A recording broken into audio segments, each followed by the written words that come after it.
Hello everyone, welcome to frugal traveller page. So ఇప్పుడైతే మనం ఉజ్జయిన్ నుంచి ఓంకారేశ్వర్కి వెళ్తున్నాం. సో ఓంకారేశ్వర్కి ఆల్మోస్ట్ 5.5 hours జర్నీ పడుతుంది ఉజ్జయిన్ నుంచి. AC and non AC buses ఉంటాయి. ఏసీ బస్సెస్ అయితే ఎర్లీ మార్నింగ్ త్వరగా స్టార్ట్ అవుతాయి, సో దట్ మీరు ఓంకారేశ్వర్ త్వరగా రీచ్ అవ్వడానికి ఉంటుంది. ఎందుకంటే మాకైతే దర్శనంకి 4 hours పట్టింది. సో అందుకు మిగిలిన స్టాచ్యూస్ అవి విజిట్ చేయడానికి మాకు అవ్వలేదు. సో అందుకు మీరు ఏసీ బస్ ఆప్ట్ చేసుకుంటే మీరు అక్కడికి త్వరగా అయితే రీచ్ అవుతారు. అండ్ ఓంకారేశ్వర్ దర్శనం అయితే మీకు చాలా బాగుంటుంది. అది మీకు కొత్త అనుభూతిని ఇస్తుంది. అండ్ ఇంకా మనకి నర్మదా నది మధ్యలో ప్రవహిస్తూ ఉంటుంది. సో ఆ నదికి ఇరువైపులా మమలేశ్వర్ అండ్ ఓంకారేశ్వర్ టెంపుల్స్ ఉంటాయి.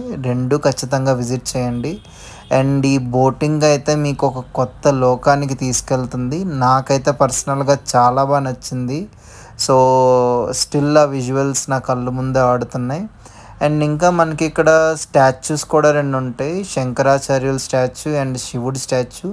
సో దానికైతే మనం మెట్ల మార్గం ద్వారా వెళ్ళాలి.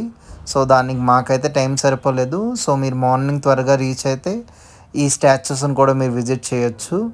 మనకి నదికి ఇటువైపు మమలేశ్వర్ టెంపుల్ ఉంటుంది. ఆ టెంపుల్ని కూడా ఖచ్చితంగా విజిట్ చేయండి.